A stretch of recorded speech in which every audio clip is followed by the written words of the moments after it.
రాష్ట్ర మంత్రి కేటీఆర్ రాజకీయాల్లో చిన్న పిల్లోడని ప్రధాని మోదీ చిటికెన వేలు కూడా పనికిరాడని బీజేపీ జాతీయ కార్యవర్గ సభ్యులు జితేందర్ రెడ్డి ఎద్దేవా చేశారు. కేటీఆర్ తన వాక్చాతుర్యం ఎవరి మీద ప్రయోగిస్తున్నాడో తెలుసుకోవాలని సూచించారు. మహబూబ్ నగర్ లో ఆయన మీడియాతో మాట్లాడారు. పాలమూరు రంగారెడ్డి ఎత్తిపోతల పథకానికి సరైన డీపీఆర్ ఇచ్చారా అని కేటీఆర్ ను జితేందర్ రెడ్డి ప్రశ్నించారు. ఓసారి జూరాల నుంచి మరోసారి నార్లపూర్ నుంచి ప్రాజెక్టును రూపొందించి అనవసరంగా ఎన్జీటీ కోర్టుల చుట్టూ తిరిగేలా చేశారని మండిపడ్డారు. కేసీఆర్ అహంకారం వల్లే ఇదంతా జరుగుతుందన్నారు.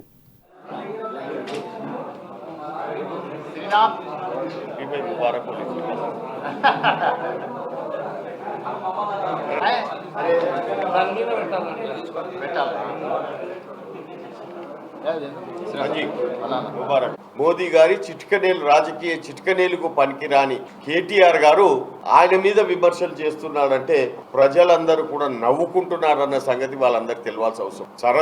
సరస్వతి దేవి ఏదో మీకు వాక్య చాతుర్యం ఇచ్చినంత మాత్రాన ఆ వాక్య చాతుర్యాన్ని ఏదైతున్నదో మాట్లాడే స్పీచెస్ కానీ దానిని కూడా ఎవరి మీద నేను ఉపయోగిస్తున్నా, ఏ మనిషిని ఎట్లా మాట్లాడాలి అనే దానిని మొట్టమొదటిగా గ్రహించాలని చెప్పి కేటీఆర్ కి నేను సూచిస్తున్నా అని చెప్పి నేను తెలియజేస్తాను. మొట్టమొదటి మీ నాయనని అడుగు.